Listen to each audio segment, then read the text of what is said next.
Oi, turma, tudo bem? Você sabe por que as estruturas do crânio têm os nomes que elas têm? Então, vem aprender por conceito e não por decoreba. Fica comigo.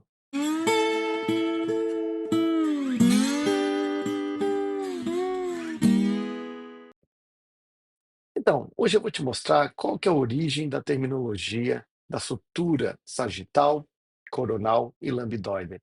E o que essas suturas têm a ver com os planos de corte das tomografias computadorizadas. Vamos lá.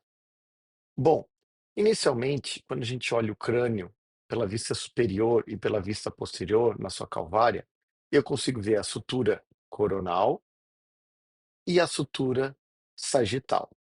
E numa vista posterior, eu vejo a sutura lambdoide, certo? Bom, ah, o nome corona do latim, agora a gente já sabe com toda a condição que aconteceu, significa coroa. Mas você pode pensar, mas coroa do rei é ao redor, como as coronárias no coração das artérias. Mas essa corona está relacionada à coroa da princesa, a tiara que a princesa usa bem nesta região. Então, este é o plano coronal.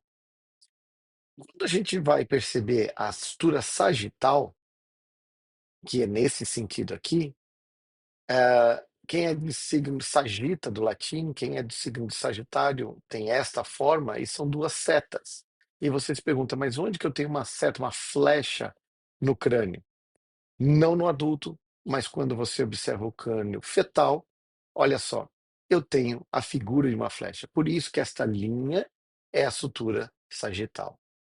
E quando eu olho o crânio numa vista posterior, esta imagem me lembra muito a letra lambda do alfabeto grego. E, em anatomia, as palavras que terminam em oide, eido, no grego, significam em forma de alguma coisa. Então, mastoide, estiloide, a cricoide e aqui a lambdoide. Então, essa estrutura tem a forma da letra lambda. E como que esses planos eles vão estar relacionados aos planos tomográficos da prática clínica? Bom, acontece que o plano coronal, ele vai dividir aí em azul o corpo metade anterior e metade posterior. O plano sagital em verde divide o corpo em direita e esquerda. E o plano axial ou transversal vai dividir o plano numa parte superior cranial e inferior caudal. E assim a gente pode observar isso nas tomografias. Esse é um corte de um plano sagital do tórax, e eu observo indo da linha média para um lado para o outro.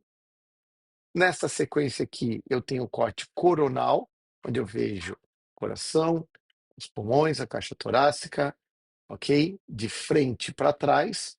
E, por fim, eu tenho o plano axial, que vai me mostrando o corpo de cima para baixo e de baixo para cima. Sempre olhando de baixo para cima, e eu vou fazer um outro vídeo, gravar um outro vídeo, se você quer saber por que que as tomografias são sempre visualizadas de baixo para cima, ok?